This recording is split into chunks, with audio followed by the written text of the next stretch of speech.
Tenemos que comprender, amigos, que según la Convención de París en favor de la filosofía celebrada hace algunos años, se determinó que lo más importante para el ser humano es crear un pensamiento crítico y racional. Las guerras de las luchas sociales entre patronos y trabajadores surgidos en el año 1840, principalmente con la famosa Revolución Industrial en Chicago, desencadenaron que los trabajadores tuviesen algunos derechos adquiridos, pero también de una manera, no sé si capitalista, se nos ha enseñado que el que trabaja duro es aquel que obtiene más resultados. Y yo les puedo decir que esto hasta cierto punto, pues es verdadero, pero realmente cuando vemos que hay personas que ponen a trabajar las ideas, ahí es donde se vuelve un verdadero pensamiento empresarial para obtener recursos en todo su sentido y expresión. En ese día, en este sentido, quiero que ustedes me acompañen con esta lluvia de presentaciones que vamos a tener para conocer un poquito más acerca de lo que es la famosa filosofía occidental o la filosofía griega que nosotros vamos a estar adquiriendo y conociendo durante estos minutos de clase. Cabe aclarar, cabe aclarar, estimados amigos, que la filosofía muchas veces las personas los confunden con que es una filosofía de vida y es una filosofía de servicio. Hay un par de empresas que dicen es que nuestra filosofía de servicio es tratar al cliente y el cliente siempre tiene la razón. Pues está bien, pero realmente eso no es filosofía. Eso es tener una serie de condicionamientos para tener una respuesta adquisitiva de un producto y servicio que se está ofertando. En ese sentido, cabe recalcar, estimados compañeros, que para entender el concepto filosofía tenemos que saber de qué trata. Y realmente en ese sentido la filosofía es algo que se entiende en la medida que se va estudiando. La próxima semana yo les quiero hacer una invitación. La próxima semana yo les voy a enseñar a ustedes a ser filósofos. Y sí, aunque digan, ¿y cómo? Hay un método para formular preguntas filosóficas que les voy a compartir bastante sencillo y ustedes van a ser filósofos la próxima semana. La primera pregunta del examen que yo les haría dentro de 4 semanas es la raíz etimológica del concepto filosofía. En ese sentido, tienen que saber ustedes que filo significa amor y sofía significa sabiduría. Por lo tanto, filosofía es amor a la sabiduría. En ese sentido, yo quiero preguntarle a Carlos Vargas, buenos días, mucho gusto. Carlos, ¿usted qué entiende por el concepto sabiduría? Buenos días, licenciado. Mm, Concepto de sabiduría. ¿Así es? ¿O lo ha escuchado alguna vez en alguna historia o en algo? No, pero se me viene como ser... Ah, oh, no, perdón, no sabría qué decir. No se preocupe, Carlos. Carlos, yo le hago una invitación dentro de 4 semanas. Nosotros vamos a aprender la teoría de conceptos. Y yo sé que al igual que Carlos, a veces nosotros tenemos la respuesta en la punta de la lengua, ¿verdad, Carlos? Y nos sale. En base a la teoría de conceptos que vamos a aprender en las próximas semanas, yo les voy a enseñar que todos pueden dar una respuesta de cualquier tema. Le pregunto a Sara Solórzano, ¿alguna vez ha escuchado el concepto de sabiduría? ¿Ha escuchado alguna historia que habla acerca de la sabiduría? Sí, sí, lo he escuchado muchas veces. En la Biblia también lo habla, entonces sí lo he oído. ¿Y qué entiende usted por sabiduría? Pues en la Biblia habla de que la sabiduría es eh, un don que Dios le da al ser humano, pues para poder entender y discernir mejor las cosas para poder enseñar a los demás, ¿verdad? Eso Muchas que gracias. Gracias, Sara. Ayer yo estaba viendo un documental en la noche antes de dormir, no podía dormir, dije yo tengo que dar una buena clase a los amigos de Derecho y Administración de Empresas y se me cruzó por ahí un video de la historia de Salomón. Ustedes no sé si se recuerdan de Salomón, hijo de David, uno de los principales reyes hebreos, que construyó el templo a Dios, que si lo hubiese hecho hoy en día, costaría billones de dólares como tal. Y uno de los pasajes más interesantes de Salomón es que al hablarle Dios, le dijo, pídeme lo que quieras. Y él le pidió sabiduría. Uno de los principales argumentos históricos de la palabra sabiduría es cuando dos mujeres en la noche se quedan dormidas, una de ellas se va sobre su hijo menor y lo asfixia y éste muere. Porque ella quería tener a su hijo menor, le quita a la otra, comienzan a disputar, van ante el rey y el rey sabiamente les dijo, partidlo a la mitad y darle a cada una la mitad. Entonces la verdadera mamá dijo, no, un momento, yo prefiero que ella se lo lleve. Él discernió y supo quién era su verdadera mamá. Vemos que el concepto de inteligencia hoy por hoy está medido por una evaluación cognitiva, por una prueba IQ, donde la mayoría de personas tenemos un IQ promedio, ¿verdad? Un IQ promedio para responder ante condicionamientos o responder ante respuestas lógicas que se plantean en la vida. Pero realmente podemos evolucionar y podemos mejorar nuestro razonamiento. Entonces, eso es lo que busca la filosofía a través de este amor a la sabiduría. Si yo le pregunto, Dani, ¿qué significa filosofía? ¿Usted qué me diría?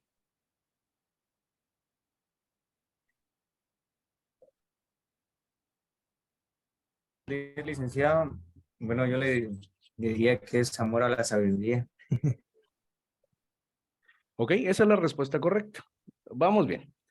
Muy bien. Cada vez que yo les diga estas preguntas de examen, yo les aconsejo que en una esquinita o en algún apartado ustedes apunten porque básicamente les estoy dando el contenido del examen parcial. A mí sí me gusta apoyarles, pero por eso les digo que tenemos que poner atención. ¿Por qué se crea la sabiduría, estimados amigos? Bueno, en la Grecia del siglo VII, los primeros pensadores no podían llamarse filósofos, sino sabios. Esta surge ante la necesidad de buscar y descubrir la verdad.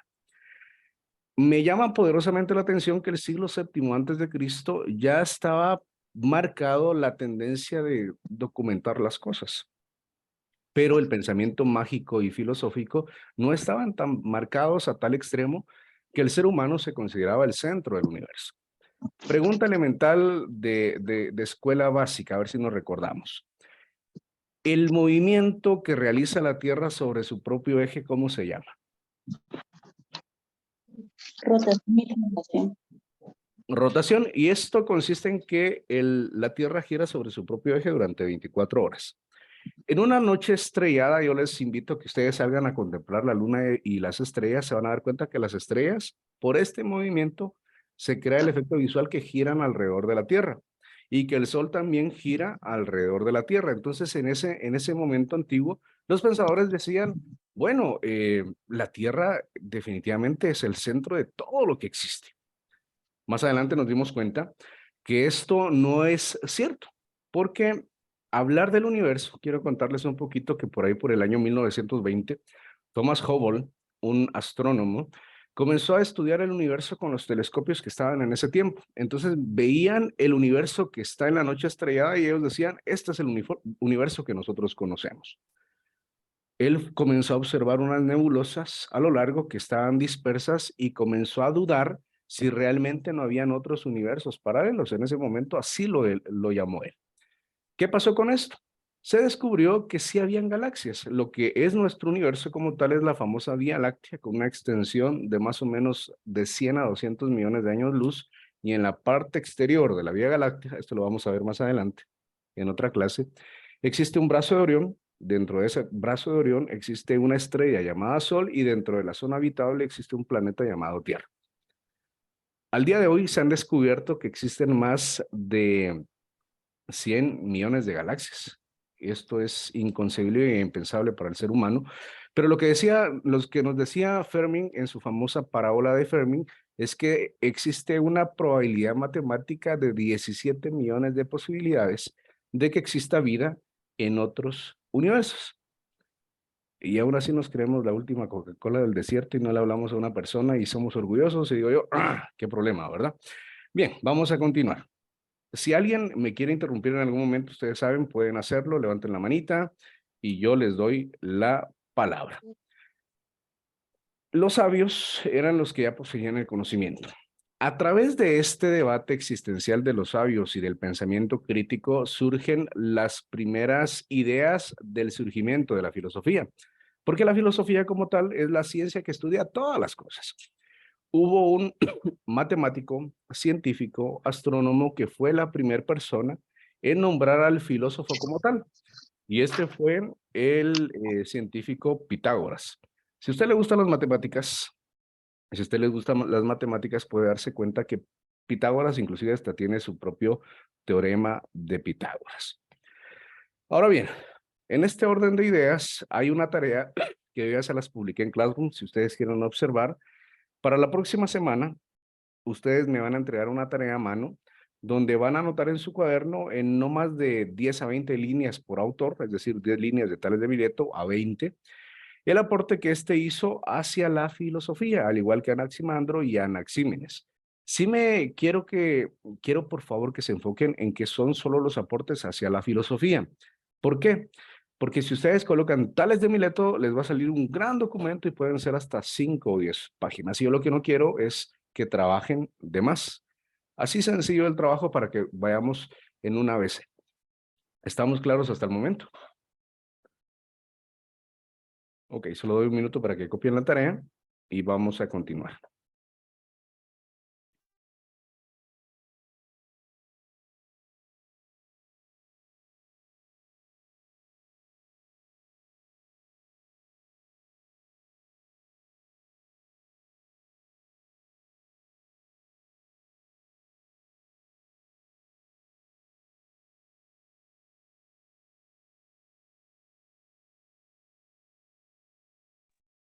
Muy bien, continuamos.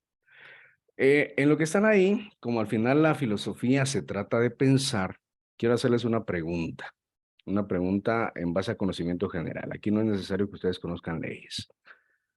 ¿Será que existe violación si se tiene relaciones sexuales con un menor de edad?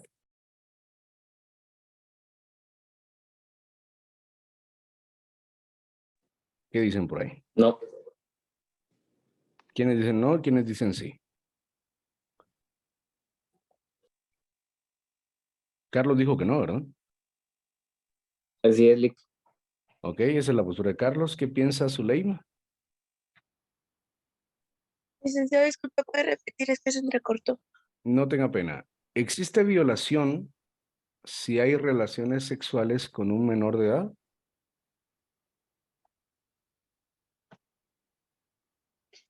Licenciado.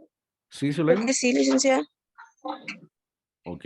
Mm, Ya tenemos la postura de Zuleima de Carlos. ¿Quiénes dicen que sí? ¿Quiénes dicen que no? Sí, licenciado. Sí, licenciado. Depende. Depende. Hay otra postura ahí, Buenos días, depende. licenciado. Depende. Depende en qué posición veamos el problema. Cuénteme, porque eso sí está interesante. Cuénteme. ¿Sí? ¿No? Porque podría ser licenciado, el depende,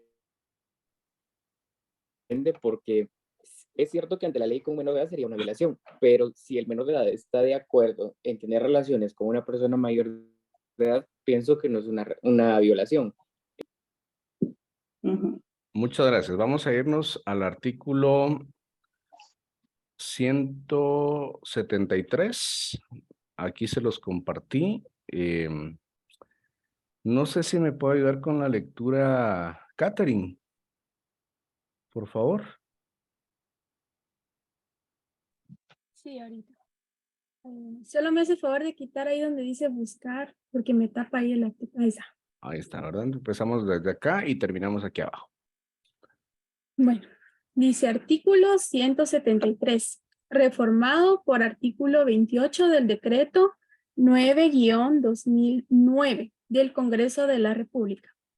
Quien con violencia física o psicológica tenga acceso carnal vía vaginal, anal o bucal con otra persona o le introduzca cualquier parte del cuerpo u objetos por cualquiera de las vías señaladas u obligue a otra persona a introducírselos a sí misma, será sancionado con pena de prisión de 8 a 12 años. Acá abajo. Siempre se comete este delito cuando la víctima sea una persona menor de 14 años de edad, cuando sea una persona con incapacidad volitiva o cognitiva aun cuando no medie violencia física o psicológica, la pena se impondrá sin perjuicio de las penas que puedan corresponder por la comisión de otros delitos. Ujú. Bueno, ahorita les acabo de contar algo de lo que legalmente establece la normativa y muchas veces ustedes pueden encontrar que a veces la normativa legal, no necesariamente porque sea correcta o permita algunas cosas, sea moralmente adecuado poderlo realizar. En ese sentido, la pregunta que yo les hice, ¿será que existe violación cuando hay una relación sexual con un menor de edad? La respuesta sería, efectivamente, depende, como dijo Alia. Depende de la palabra consentimiento. Si es de 14 años o menos, no hay fuerza motora que no diga que es violación, aunque exista el consentimiento. Si es de 15 años en adelante, si existe consentimiento, no es violación. También se considera violación si no existe consentimiento, alguien tiene 19 y el otro tiene 38. Si no hay consentimiento, es violación. En este sentido, también se menciona en este articulado la palabra cognitiva y volitiva. Algunas personas adolecen de todos sus sentidos, es decir, tienen algún tipo de dificultad volitiva diferente a los demás y por ende puede que alguien se aproveche y utilice acceso carnal con este. Entonces, ahí ustedes se pueden dar cuenta que existe el término violación. Esto tomando como ejemplo un punto de vista jurídico. Ahora bien, un punto de vista empresarial, nosotros el próximo semestre vamos a ver una película y esta película se llama Hambre de Poder, donde los hermanos McDonald's, con la buena iniciativa de crear su imperio, viene alguien, observa el negocio y básicamente les quita el negocio y se come al mundo. Entonces, en la administración existen 4 pilares fundamentales: la organización, la planificación, el desarrollo y el control.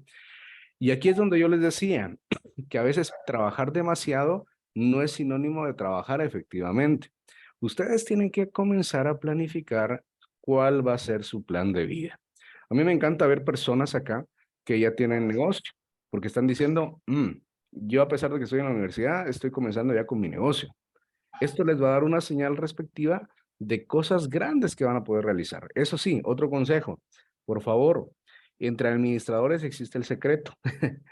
No cuenten lo que quieren hacer porque si ustedes se dan cuenta, alguien cuenta que quiere colocar un mega negocio, se lo van a copiar y se van a perder todas sus ganancias. Entonces traten siempre de ser bastante astutos. Muy bien, ¿vamos bien hasta acá?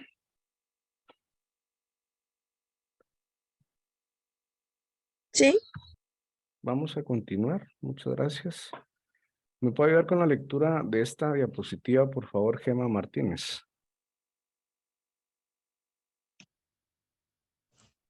Con gusto. La filosofía nos permite analizar, reflexionar, comprender, estudiar la realidad que nos rodea. Es la ciencia de todas las cosas.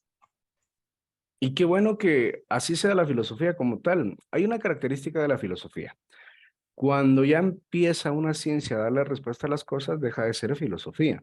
La filosofía solo tiene un sentido de apertura tan amplio que comienza con una duda racional. Yo no sé si ustedes se recuerdan, les quiero mostrar algo. Este es el teléfono de mi nena. Es de juguete, es de juguete. Pero hace algunos años estaban de moda los famosos frijolitos. Yo no sé si alguno de ustedes lo llegó a ver, pero en el frijolito habían textos, ¿verdad? Habían botones donde uno apachaba cosas y para escribir un te amo o un me gustas, uno estaba así hasta 5 veces apachando la tecla para lograr de expresar una frase. En ese tiempo, no sé si lo valoraban las personas. Hoy en día, los teléfonos están tan desarrollados que si usted no quiere escribir, va y le dicta su teléfono y le dice, y todavía ni siquiera le habla bien, todavía le dice, ok, y así como que, ese es mi veneno, ¿verdad? Cuando alguien dice, ok, así como que finalizando una conversación. En ese sentido, la característica esencial de la filosofía es que es perfectible, va evolucionando, va cambiando, va realizando cada vez más lo que para hoy se considera una verdad absoluta, el día de mañana puede ser una verdad relativa. Vamos a leer 3 definiciones dependiendo el autor. De hecho, son los 3 grandes filósofos principales de la historia para ver qué piensan ellos respecto a la filosofía. Tania García, buenos días, mucho gusto.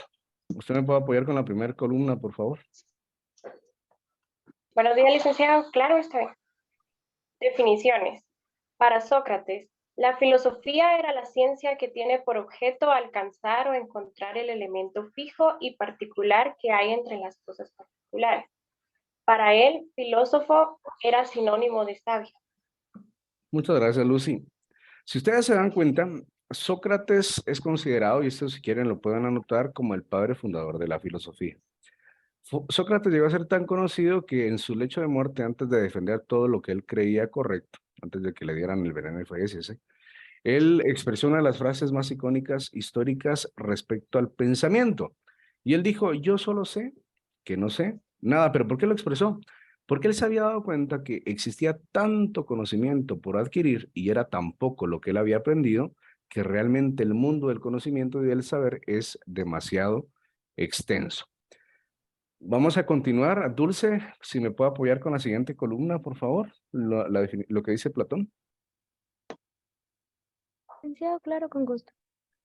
Para Platón, la filosofía era la adquisición de la ciencia, la cual no tiene por objeto las cosas sensibles, por sus continuos cambios, sino lo inmutable, lo que siempre permanece. La búsqueda de la verdad se realiza metódicamente.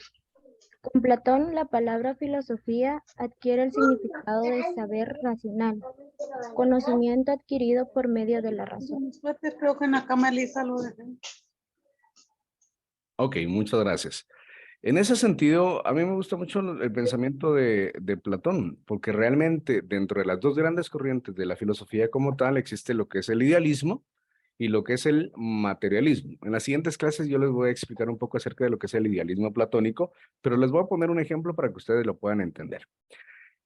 En síntesis, el idealismo es algo que parece una utopía o que parezca demasiado lejos de comprender. Disney tiene la culpa de que las niñas aspiren a tener a su príncipe azul toda la vida. Para mí, Disney tiene la culpa. Pero qué bonito es ver en las caricaturas ese tipo de amor, ¿verdad? Pero ahora lo traduzcamos en tiempo real. Dentro de 5 años, imagínense el contexto siguiente. Guatemala dentro de 5 años va a ser una potencia a nivel mundial. Su poder económico ha sobrepasado cualquier barrera y su economía ha sido tan sana que es la economía más importante de toda la región latinoamericana. En Guatemala ya no existe el analfabetismo, ya no existe la desigualdad, ya no existe la corrupción. En Guatemala hay acceso libre e universal a la educación, a tal extremo que también en los mecanismos de salud hay un hospital a cada 20 kilómetros para que la población tenga libre acceso universal a la salud. Como es un modelo económico tan importante a nivel mundial, se está sacando una convocatoria para administradores de empresas y para abogados para que trabajen como consultores a nivel internacional. El salario de estos profesionales va a ser de $35,000 al mes. ¿Será que ustedes aceptarían ese reto? Porque dentro de 5 años y medio ustedes van a ser profesionales. Y por más loco que parezca, es una realidad que se puede alcanzar. Países como Sudáfrica erradicaron la corrupción a través de ojo por ojo, diente por diente. Había un corrupto, lo mataban y hoy por hoy, después de ser un país tercermundista, es una de las naciones más económicamente estables del África. Y nos damos cuenta que sí se puede hacer. Entonces, esto para que ustedes entren en el contexto. Platón fundó su propia academia. Y dentro de su academia tuvo un discípulo brillante llamado Aristóteles. Veamos la definición de Aristóteles, por favor, Carlos Mazariegos. Para Aristóteles, la filosofía designa en la totalidad de los conocimientos humanos. Estos para su estudio y sin sistematización son divididos en 3 áreas: lógica, física y ética. El libro que ustedes ya tienen a partir del capítulo 5 de la unidad número 5 a la unidad número 10 desarrolla lo que es el materialismo aristotélico. ¿Qué vamos a ver en esa unidad? De hecho, es una de las principales unidades para el estudiante universitario, es la lógica. Vamos a ver los principios lógicos supremos, vamos a ver lo que es el juicio, el razonamiento, vamos a ver lo que a muchas personas les da miedo, el silogismo, Y vamos a adentrarnos, por último, ya que vamos a estar en época electoral, a lo que son las falacias y cuáles tipos de falacias son las que existen.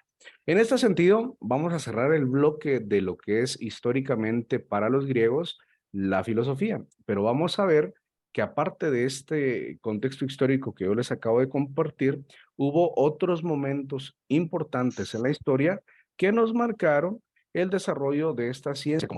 Hay algunos pensadores que inclusive dan respuestas filosóficas a temas comunes a través del estudio de la filoterapia. ¿En qué consiste la filoterapia? Esta consiste en que si alguien está triste, le dan un texto para poderlo leer y este automáticamente va sanando su cuerpo y su alma. Y esto es bastante verídico porque ustedes, todos los que estamos acá, tenemos problemas, ¿o no? Algunos tienen problemas económicos, yo creo que la mayoría. Algunos otros tienen problemas amorosos. Otros tal vez tienen problemas de salud y están encontrando en la universidad o en alguien que esté cerca de ustedes un tipo de sanidad que cure estas cosas. Entonces, desde el principio, las primeras formas de organización social y estructural de la humanidad marcaron que el ser humano necesita en todo momento tener algo en quien creer, alguien a quien respetar. Y las primeras tribus, las primeras hordas de organización social llamadas gens, establecieron ciertos códigos de conducta establecidos para el respeto y la buena armonía de la comunidad como tal. Después de que las comunidades fueron evolucionando, se asentaron ya los primeros pueblos en ciudades como tal y surgió la filosofía que hoy por hoy vamos conociendo. Pero también tenemos que tomar en consideración que hubo 4 momentos importantes a nivel histórico en los cuales se puede dividir el estudio de la filosofía como tal. Estos son la filosofía griega, la filosofía medieval, la filosofía moderna y la filosofía contemporánea. Como son pinceladas de estudio, los vamos a ver una a una. En este orden, la filosofía griega sentó las bases de toda la filosofía occidental. Inició preocupándose por la explicación de los fenómenos naturales para luego abarcar casi toda la totalidad de preguntas filosóficas. ¿Por qué decimos que sentó las bases de la filosofía occidental? Y esta es una de las principales cosas que yo necesito que ustedes agarren este concepto. Ubiquémonos históricamente en el siglo VII antes de Cristo, Grecia, una ciudad ostentosa, que estaba en bastante auge, tenía de vecino a una comunidad que estaba naciendo. Esta era la península itálica. La historia nos dice que Rómulo y Remo fueron abandonados en el río, navegaron, vino una loba llamada Ruperta y los amamantó. Rómulo y Remo crecieron con el favor de un pastor de ovejas que los estaba cuidando y cuando crecieron y se alzaron en armas y guerras, fueron en contra de su tío a pelear lo que les correspondía, que era la famosa península itálica. Y ahí surgió la Gran Roma como tal. En la antigüedad, Roma y la península itálica iniciaron un movimiento de conquista a nivel septentrional, donde toda la parte del Mediterráneo la llegaron a conquistar. Por ende, en algún momento llegaron a Grecia y la mayoría de pensamientos que ellos tenían los griegos los adoptaron los romanos en beneficio personal. Años más tarde, varios de los emperadores llegaron hacia la península ibérica, a Portugal y a España, y trasladaron también este tipo de pensamientos.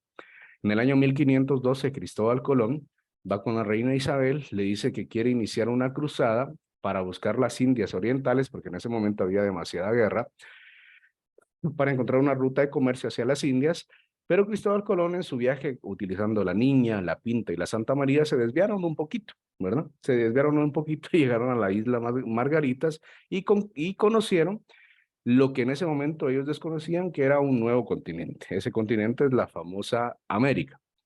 Yo siempre me pongo a pensar, ¿y qué hubiese pasado que en lugar de los españoles nos hubiesen descubierto los ingleses? Yo les aseguro que ahorita usted estuviese con su ojo verde, con su ojo azul, con su 1,80 m, pero nos tocó ser esa mezcolanza con el pueblo español. Entonces, por eso es que se dice que la filosofía griega sentó toda la base de la filosofía occidental por ese contexto histórico que yo les estoy indicando. Luego nos dice, esta se inició preocupando por la explicación de los fenómenos naturales, para luego abarcar casi la totalidad de preguntas filosóficas. ¿Cuáles son esas tres grandes preguntas filosóficas? ¿Quién es Dios? ¿Quién es el hombre? ¿Y qué es lo que existe? Cada generación da su propia respuesta, cada generación tiene su propio argumento y cada uno de nosotros como seres humanos tenemos nuestro propio concepto. Si yo le pregunto a Cristian, Ricardiño Alvisuris, Cristian, para usted, ¿qué es el hombre? ¿Qué me diría? Para mí es algún individuo que tiene la capacidad de pensar en algo o fomentar algunas nuevas ideas hacia lo que es en la sociedad. Muchas gracias, Cristian. Elementos muy importantes que él mencionó. Es un ente, es un ser que piensa, que razona y que tiene que coexistir en una sociedad. Si yo le pregunto a Michelle, para usted, ¿quién es Dios, Michelle? ¿Qué me diría? Es Michelle Muñoz Amayo. Miriam Michelle Muñoz Amayo. Es un ser supremo.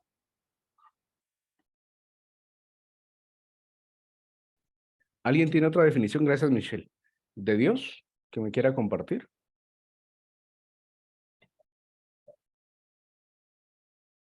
No porque la semana pasada los puse en jaque, no significa que no crean en Dios. Yo les dije que yo creo en Dios, pero no tengan temor, no tengan temor. Muchas veces el hombre está supeditado, el género humano está supeditado en creer en algo. Cuando yo les decía, al final, y si hacemos una apuesta, si existe o no Dios, ¿se animarían? Apostemos. Si yo soy ateo y no existe Dios, al final yo no tengo nada que perder, porque no existe. Pero si soy cristiano y existe Dios, tengo todo por qué ganar. Porque al final la esperanza de vida que nosotros tenemos es que después de la muerte existe una vida eterna. Entonces, en esa apología de la vida, yo casi siempre con mis amigos ateos, ahí es donde les digo yo, le gané porque sí creo en Dios, ¿verdad? Muy bien, vamos a continuar. ¿Qué pasó en este contexto histórico de la filosofía medieval? Esta centró su interés en la relación Dios-ser humano. Dividió el pensamiento humano en dos grandes áreas, la teológica y la filosofía como tal. Aquí era bastante interesante porque el emperador Constantino, en el año 1000 y algo, no recuerdo la fecha, tuvo una visión y dijo que en base a la cruz iba a colonizar la mayoría de ciudades y se impuso la religión del catolicismo como religión oficial. Pero también su contraparte, el lado oscuro de esto, es que la iglesia le daba respuesta a lo que fue conocido como la Santa Inquisición, que si había alguien contrario a los preceptos religiosos, lo mataban, lo torturaban, lo asesinaban. Para esta época ya se dividió en dos, la teología y la filosofía, como un pensamiento ya del ser humano. Del mito a la razón existen varias circunstancias. Los fenómenos de la naturaleza ocurren como producto de la fuerza divina, externas al mundo y al ser humano. Por ello es imposible modificarlos o comprobarlos, esto por miedo, por pereza, por ignorancia. En esta famosa pintura de Miguel Ángel, nos damos cuenta que aquí está la definición básica de la relación Dios-ser humano. Y se ve a Dios siempre extendiendo su mano lo más cerca del ser humano, y nos damos cuenta que el hombre, la personificación de Adán, tiene el dedo así como que doblado. ¿Y cuál es la enseñanza de esta imagen? Que Dios siempre está con su mano lo más cerca del ser humano, pero el ser humano muchas veces está a un dedo de poderse acercar a él. Del mito a la razón existen muchas cosas que tenemos que cambiar, porque existe un pensamiento mágico, y este pensamiento mágico muchas veces va a contravenir el pensamiento racional de lo que la ciencia indica. La diferencia es fundamental. El primero da respuestas que no permiten acción humana alguna. Por medio del segundo se posibilita la comprensión de la realidad y la capacidad de transformarla. ¿Cuántos de ustedes de chiquitos les enseñaron la leyenda de la Llorona, de la ciguanaba, del sombrerón? O le decían, no pase abajo de una escalera porque va a ser de mala suerte. O no le decía, o le decían a usted que no le vayan a barrer los pies con una escoba porque se va a casar con alguien que es viejo. Y uno decía, no lo voy a hacer, y es increíble ustedes que todavía lo seguimos creyendo. A los niños, yo no sé, pero a veces de chiquitos, para que no les dé ojo, dicen las viejitas, hay que colocarles una cinta de color rojo. ¿Sí o no? ¿Lo han visto? Ese es mito, científicamente no está comprobado, pero por temor, por ignorancia, algunos lo llegamos a realizar. No hay que creer, pero tampoco dejar de creer. Es como que si yo les preguntara a ustedes, ¿ustedes creen en los demonios? ¿Han visto a una persona endemoniada? ¿Cómo se transforma? Qué feo, ¿verdad? Bueno, que Sí. alguien lo conozca a uno, digo yo, pues está escuchando el pretexto para cambiar la voz y decirle todo lo que uno piensa. Pero si no lo conoce a uno y que le comienza a recitar su vida con una voz bastante cambiante, qué feo ustedes, hasta se le eriza a uno la piel, qué miedo. Entonces no hay que dejar de creer ni tampoco no hacerlo. ¿Qué otros tipos de filosofías hubo anteriores a la griega? Las civilizaciones, la mayoría de civilizaciones antiguas estaban interconectadas con algún elemento que los caracterizaba. Los mayas tenían estudios astronómicos que eran superiores a los de los europeos. Los aztecas tenían un desarrollo arquitectónico bastante grande, por ejemplo, esto es Tenochtitlán. También los incas tenían un sistema de riego bastante marcado. En China, por ejemplo, consideraban que la naturaleza estaba constituida por 5 elementos: metal, madera, agua, tierra y fuego.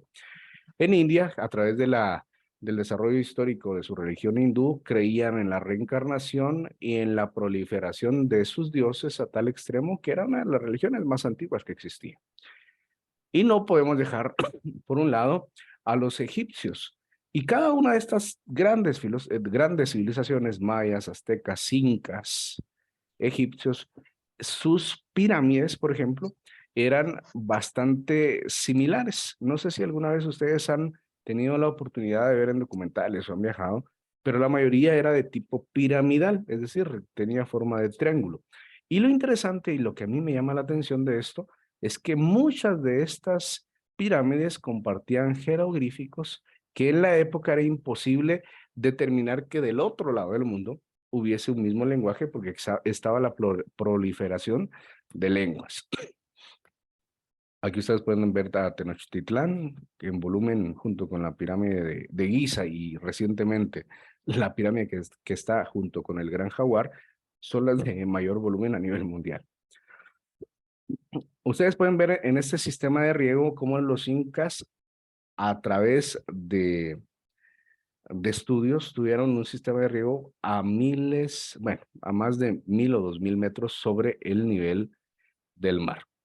Y hablar también de la filosofía china, si a ustedes les gusta el Yin Yang, aquí surgió con el famoso Lao Tse en el año siglo VI antes de Cristo, con su filosofía de no actuar. Cada persona debe distanciarse de las pasiones egoístas antes de realizar una acción. Debe ser siempre el de la meditación y contemplación como formas de autoconocimiento. ¿Qué nos decía Lao Tse? Diferentes en la vida, los hombres son semejantes en la muerte. Y es cierto, quiero contarles que varias veces tuve la oportunidad de ir a varias necropsias con médicos forenses, y ya uno muerto, ustedes cuando utilizan la técnica de Y, principalmente cuando se determina la técnica de muerte, hacen el corte en Y, de acá con su bisturí, bajan acá, abren la caja torácica, con una sierra nos cortan el cerebro, literalmente lo botan, y se determina la causa de muerte. Y uno ya muerto, lo hacen a uno como que nada. Entonces, ¿cuál es la reflexión final de lo que él decía? Todos podemos ser diferentes en la vida, pero en la muerte somos todos iguales. ¿Vamos bien hasta acá? Ok. Entramos a la tercera parte de la clase. Y la tercera parte de la clase ya consiste en ver las primeras pinceladas del pensamiento crítico y de la acción, que ya tiene su primera unidad de su texto guía. Hoy comenzamos a ver las primeras páginas de su texto guía. Y para hablar del pensamiento crítico y de la razón, tienen que saber ustedes que acción es todo lo que implica acción y movimiento. En este sentido, un empresario va a poner en acción la idea de un negocio a través de una estructura organizativa para llegar a alcanzar el desarrollo empresarial de su negocio. Generalmente a mí me gusta mucho los chinos, la filosofía china, porque dice que a nivel empresarial son 5 años los que se necesitan para poder mantener y estabilizar un negocio. En Guatemala hay buenos ejemplos de grandes empresarios que a través de la constancia y dedicación han desarrollado buenos argumentos para sentar sus bases empresariales. A tal extremo que, por ejemplo, bajando en Carretera El Salvador, desde el inicio de Carretera El Salvador hasta Misco, está el bulevar más grande de comercio en Centroamérica.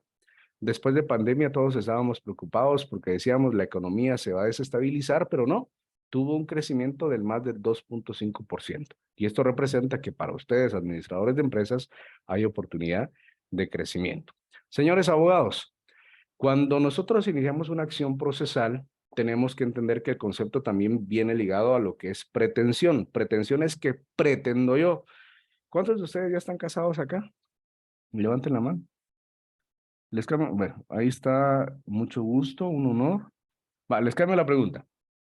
Ok, Claudia, Andrea, ya están casados, muy bien. Siguiente pregunta, ¿cuántos de ustedes ya tienen pareja, novio o novia? Levanten la manita, levanten la manita. No sientan vergüenza, no pasa nada. Es un momento, es una decisión. Ahí tienen a su novio y a su novia, ¿ok? Tómenle una captura de pantalla, estimados compañeros. A ellos no se les puede molestar porque tienen novio o tienen novia, ¿ok? Entonces, en la famosa pretensión es lo que existe esa relación entre partes. En algún momento, las personas que tienen pareja se van a querer casar, ¿sí o no? Entonces, invocando lo que dice el artículo 78 del Código Civil, el matrimonio es una institución social por la cual el hombre y una mujer deciden casarse con el fin de procrear y tener hijos. Entonces ahí existe una relación. Si años más adelante se deciden divorciar, también es una acción procesal a través de una pretensión, que es la separación y obtener el divorcio. Entonces el pensamiento crítico nos va a dar siempre respuestas de argumentos para poder dudar de cualquier cosa. Tanto en el derecho como en la administración, podemos traer como analogía aquella frase que todos los caminos pueden llegar a Roma. Es decir, si hay una salida jurídica de este lado, también hay una contraparte jurídica para darle una respuesta. Si hay un modelo de negocio que sirvió para este lugar, no necesariamente significa que vaya a servir para el otro. Me recuerdo una historia que me contaron hace años. Una empresa de zapatos envió a una ciudad a su mejor vendedor. Al llegar a la ciudad, él iba con toda la intención de venta y cuando llegó miró que todas las personas no utilizaban calzado. Entonces él, decepcionado, le llama a la empresa y les dice, mira, no podemos vender zapatos acá porque aquí nadie nos va a comprar porque nadie utiliza zapatos. Vino el encargado de la empresa, mandó a su segundo corredor más importante. Al llegar se sintió tan emocionado y tan motivado que les dijo, mándeme un embarque de zapatos porque aquí nadie tiene zapatos y se los podemos vender a todos. Entonces el punto de vista muchas veces es lo que marca la diferencia para encontrar un resultado. Platón, en el libro de la República, estableció una alegoría muy importante. Esta alegoría es conocida como salir del mito de la caverna. Yo les quiero invitar que durante los próximos 5 minutos, ustedes, por favor, vean el siguiente video y después de ver el video vamos a responder algunas preguntas que les voy a lanzar. Entonces, sí, por favor, pongamos atención.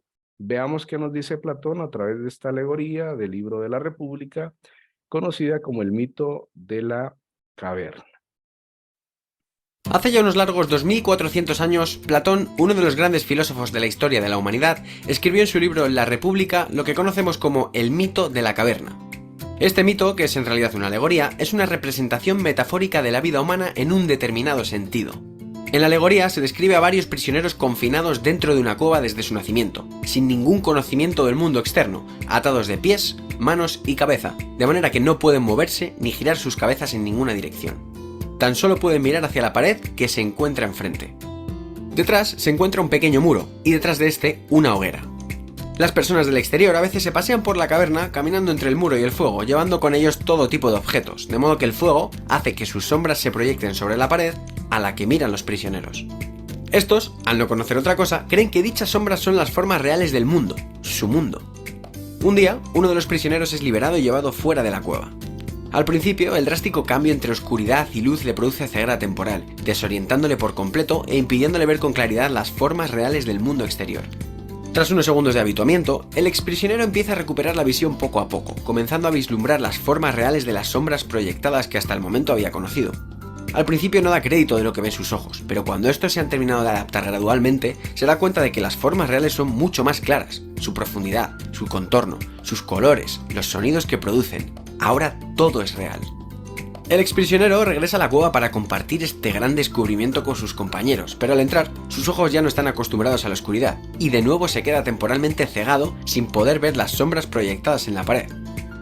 Sus excompañeros prisioneros creen que el hecho de haber salido al exterior le ha vuelto completamente estúpido además de ciego, y se niegan violentamente a ser liberados. Esta historia es una alegoría de la vida de aquellas personas que buscan y encuentran la verdad. Los prisioneros son las personas que no se cultivan, los seres humanos ignorantes que dan por sentada su realidad y su única perspectiva. Las personas sin hambre de conocimiento y sin ambición de crecimiento, las personas que no se cuestionan. El sol es la luz de la razón y el conocimiento que hace brillar la vida. Y el rechazo de los prisioneros al exprisionero retornado es el rechazo que toda persona con conocimiento sufre cuando expone su sabiduría y verdad ante un mundo ignorante. Las personas no solo se sienten cómodas y confiadas en su ignorancia, sino que son hostiles hacia quienes lo señalan. Todos nacemos en la cueva, todos somos ignorantes al nacer, pero es nuestro deber y nuestra responsabilidad para con nosotros mismos explorar la manera de salir de nuestras cuevas, romper con nuestros paradigmas que son las cadenas que nos atan a la cueva, abandonar la falsa creencia de que nuestra verdad es la única y nuestra realidad es la única tangible. Muchas de las cosas que perseguimos, como la fama, el dinero, la belleza absoluta, la pareja perfecta o el trabajo de ensueño, son mucho menos reales de lo que creemos y a menudo son fantasmas proyectados sobre nuestras frágiles y erróneas mentes. Salir de la caverna significa abrir nuestra mente a nuevas perspectivas, respetar y aprender de la diversidad que nos ofrece la opinión. Se trata de aprender a escuchar, de no tratar de imponer nuestra verdad sobre los demás como haría un nazi, de experimentar con lo nuevo y cuestionar lo viejo, de ser humildes y ganar conciencia de que el conocimiento es infinito y nosotros no lo poseemos. Cada vez que aprendes algo, cada vez que abres los ojos para mirar en una nueva dirección, es imposible volver atrás. Ya no puedes cerrar los ojos y hacer como si no hubiera pasado nada. No puedes ponerte una venda y hacer como que tal aprendizaje nunca ha existido, porque una vez lo conoces, ya es parte de ti. Y cuando trates de ponerte la venda, te quemará, porque estarás tratando de engañarte a ti mismo. Todos contamos con falsos paradigmas, puntos de vista impuestos por las circunstancias de la vida, por la manera en la que hemos crecido, por nuestro entorno o incluso por la suerte que hemos tenido. Y ser consciente de la existencia de estos paradigmas es el primer paso para romper con ellos y darnos la oportunidad de contemplar las cosas desde puntos de vista que, aunque siempre han estado enfrente de nosotros, nunca nos habíamos detenido antes a mirarlos.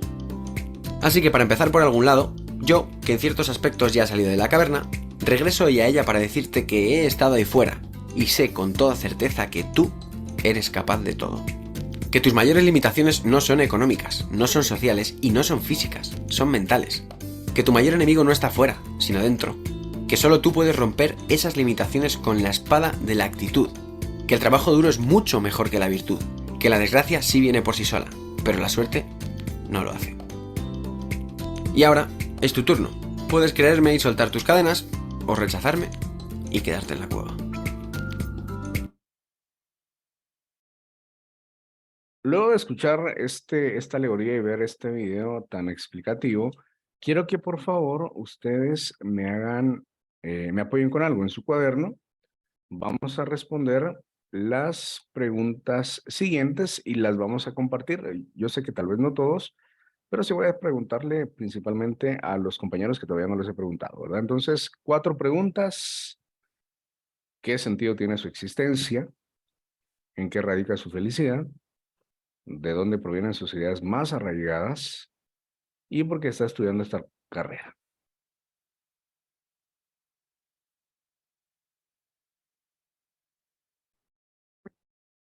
Ok, quiero preguntarle a Valeria de León. Hola Valeria, ¿estará por ahí? Sí, Hola Valeria, mucho gusto. no, aún sigo estudiando, todavía no he respondido. ¿Ya resolvió alguna? No. Ok, vale, le voy a preguntar un ratito, ¿eh? Una consulta. Ahí yo veo el usuario y pero no sé si así es su nombre o si no yo se lo cambio. El usuario se llama Tiago, pero no sé si así se llama usted. Licenciado. No, es que estoy en la computadora de mi hijo. Mi nombre es Xiomara Valle, Lo voy a colocar aquí. ¿Es con X o con C? con X. Xiomara Valle, Valle. ¿verdad? Ok, ya le cambié el nombre. Xiomara, buenos días, mucho gusto. Una consulta. ¿Qué Igualmente, sentido licenciado. tiene su existencia? El sentido de mi existencia, yo pienso que estoy aquí, yo me siento muy importante, ¿verdad? Pero a mí me gusta mucho ayudar a las personas, me gusta mucho escucharlas, platicar con las personas, ayudarlas. Yo siento que ese es mi sentido aquí, Muchas gracias. apoyar a las personas, sí. Muchas gracias, hoy. Vamos con Alejandra María José.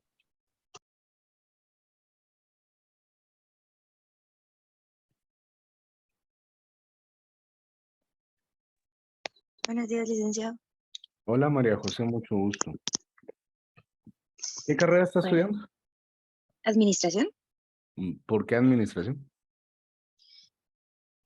Bueno, personalmente creo que es una de las carreras donde tiene más campo laboral aquí en Guatemala. Aparte de que por lo mismo no te encierra en una sola área, sino que te permite, por el conocimiento que se da, te permite poder trabajar en muchas otras áreas y poder desenvolverte en variedades, ¿verdad? No solo en una sola cosa.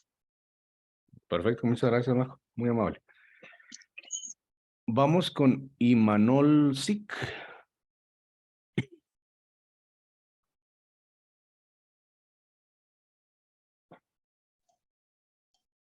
Buenos días, la misma pregunta, ¿no? Sí, Imanol, ¿qué carrera está estudiando? Bueno, yo estoy estudiando administración Ok, y la escogí porque para adquirir mejores conocimientos de los que tengo y así poder incorporarlos en un trabajo para poder conseguir mejores bienes. perfecto, muchas gracias, hoy. Vamos con Ludwig Miguel.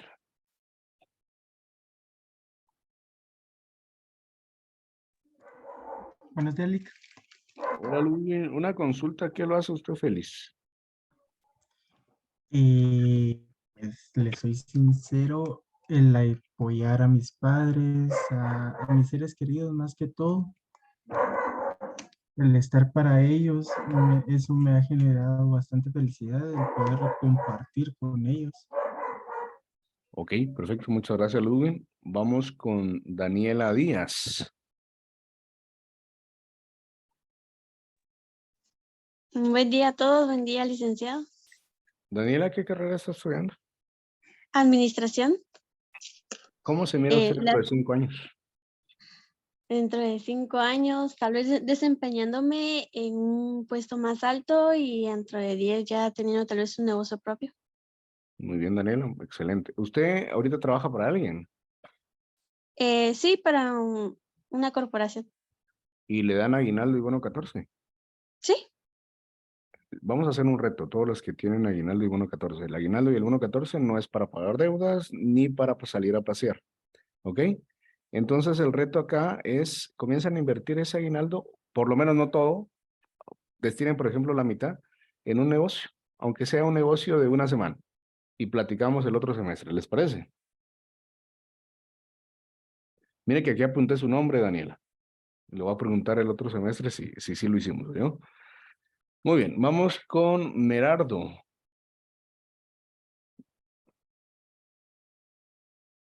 Merardo. Buenos días, licenciado. Merardo, ¿de dónde provienen sus ideas más arraigadas? Dice que aún no respondió esa pregunta, la estoy pensando. Ok, ¿cuál ya respondió? La carrera que estoy estudiando. Ok, ¿qué ocurrió ahí? Creo que estoy estudiando esta carrera porque para tener un mejor conocimiento en el área que me estoy proponiendo estar en el futuro, que sería uno que es de administración. Ok, perfecto, muchas gracias. Oye, Herbert, Herbert Sazo. Sí, licenciado, buenos días. Herbert, ¿qué sentido tiene su existencia? Considero que aprovechar cada oportunidad que tengo en la vida y ser una persona, buscar ser una mejor persona cada día, esforzándome tanto laboralmente como en mis estudios, ¿verdad? Muy bien, muchas gracias, Herbert. Melanie Flores. Buenos días. Melanie, ¿qué carrera está estudiando? Administración. ¿Y cómo se ve dentro de 3 años, Melanie? No, aún no respuesta. Aún no respondí esa pregunta, pero vamos a responder. Muy probablemente teniendo mi propio negocio. Actualmente trabajo en una empresa, pero me gustaría tener ya mi propio negocio en el futuro. ¿En qué empresa trabajas, si puedo saber? ¿O más o menos a qué se dedica? En supermercado. Yo soy cajera de un supermercado. O sea que usted tiene bien marcado el don de clientes, ¿verdad?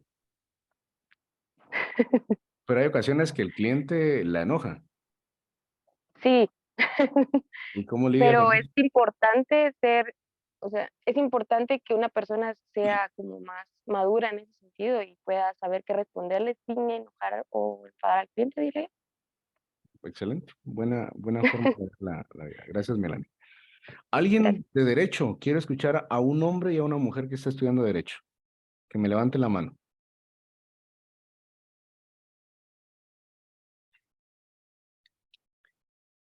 Por favor, no miro. No miro manos levantadas. Ah, ok, ya miré. Shirley, ¿por qué derecho? Buenos días, licenciado. Buenos días a todos. Pues, primero que nada, escogí esta carrera porque me gustan las leyes. Y en segunda y la más importante, considero que a mí no me gustan las injusticias. Y tal vez no puedo cambiar el mundo, pero tal vez sí puedo y puedo lograr cambiar por lo menos mi alrededor. Muchas gracias, Shirley. Bueno, hay 3 que levantaron la mano, entonces les voy a preguntar a ustedes 3. ¿Les parece? Claudia y luego Madeline. Buenos días a todos.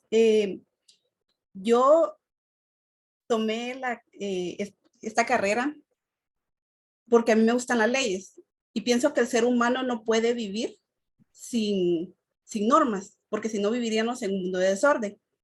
2, las primeras leyes que encontramos están en la Biblia. Ahí el Señor, nuestro Dios, colocó leyes humanitarias, leyes acerca de... Entonces, es por esa razón de que yo estoy estudiando abogado y notario, porque sí me gustan las leyes, como decía la compañera, no nos gustan las injusticias, y es una forma de vida, ¿verdad? Entonces, vivir bajo normas. Muchas gracias. Vamos con Madallín, así se dice, ¿no? Sí, licenciado. Mucho gusto.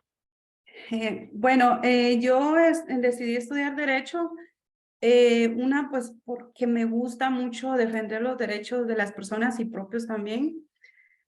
Como dice la compañera, no me gustan las injusticias, soy muy ajena a todo eso.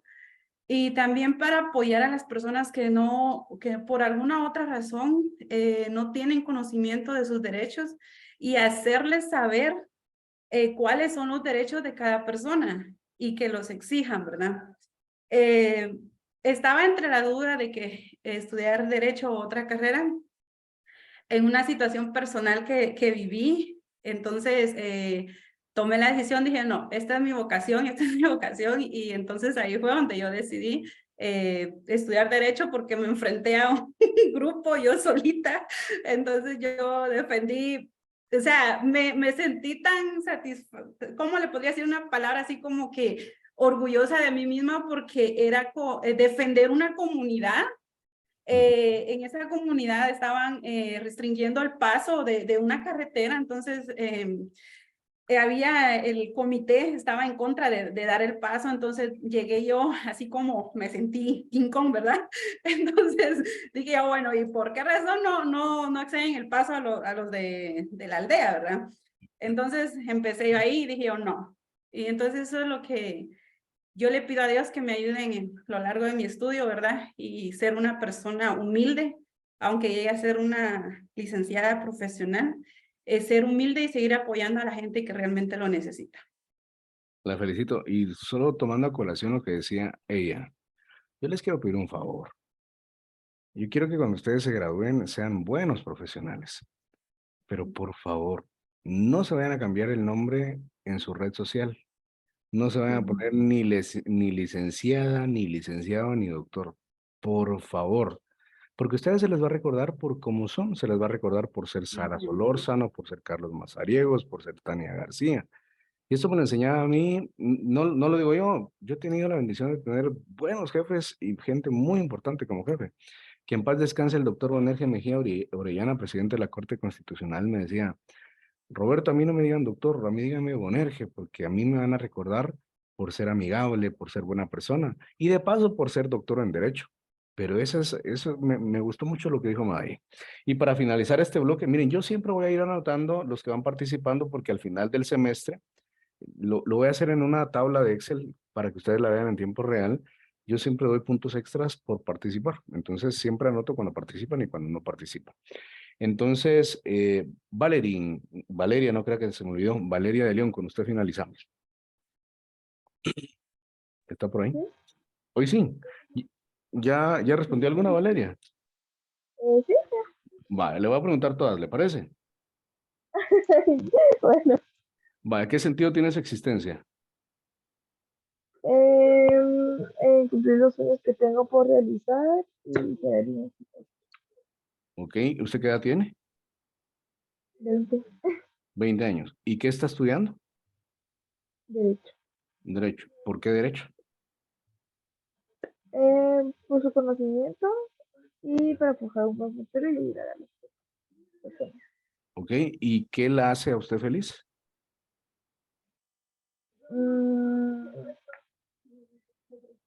Conocer nuevas cosas y viajar. ¿Y de dónde provienen sus ideas más arraigadas? De mis familiares y en la forma en que me han guiado. Ok, perfecto. Ahí estamos, Valeria. Muchas gracias, ¿eh? Bueno, amigos, a los que no les pregunté hoy, la otra semana les voy a preguntar. Aquí tengo anotados todos los que participaron hoy.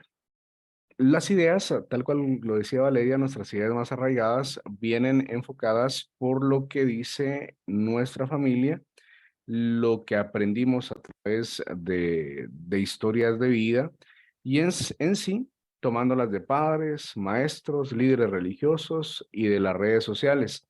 Ahorita que está de moda ser pues alguien en redes sociales, pues yo siempre pongo en tela de juicio. Usted puede tener 100,000 amigos en Facebook, 5,000 seguidores en Instagram, 2,000 seguidores en TikTok. Pero ¿cuántos de esos amigos realmente son sus amigos? Ahí es donde podemos ver que es necesario el sentido de humanidad, que usted diga, yo puedo contar con él o con ella porque son mi amigo y me van a ayudar. En este sentido, cuando ustedes vean algo en una red social, no crean todo lo que dice ahí, porque al final a mí me encantan las redes sociales, les soy honesto. Yo tengo TikTok, Facebook e Instagram, me gusta mucho, pero no todo lo que publico ahí es parte de mi vida. Hay algunas que son pantomimas, porque al final todos tenemos un lado personalísimo, todos tenemos una forma particular de ver la vida. Entonces, no todo lo que crean ver en redes sociales, principalmente noticias, tiene que ver con lo que somos como personas. Y para finalizar, por ejemplo, Adela Cortina en su texto guía nos decía, ¿será que tiene que ver algo la filosofía con la felicidad? Y sí, Aristóteles decía que la felicidad es la meta a la que todos aspiramos. Sócrates, por otro lado, creía que la felicidad solo podía venir de nuestro propio interior. Eric Fromm nos propuso en el año 2010 este ejercicio que yo les compartía, que en un ambiente tranquilo y sereno medita acerca de lo que necesita hacer para ser feliz. Yo les aseguro que estos niños que están acá, dependiendo de la edad, así es el grado de responsabilidad que nosotros necesitamos para ser felices, porque un niño puede ser feliz solo teniendo a sus papás y jugando de vez en cuando con su juguete favorito, pero los que somos padres de familia somos felices teniendo los recursos necesarios para darle lo mínimo a nuestros hijos. En un mundo consumista y materialista, obviamente usted ¿quién no quisiera tener un auto de lujo, un teléfono de lujo, bolsas de lujo? Porque la misma sociedad nos ha dicho de que si no tenemos esto, no somos felices.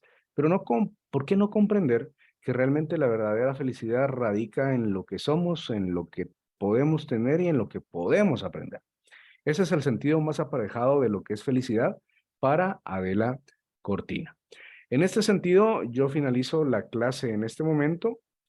Voy a pausar la grabación.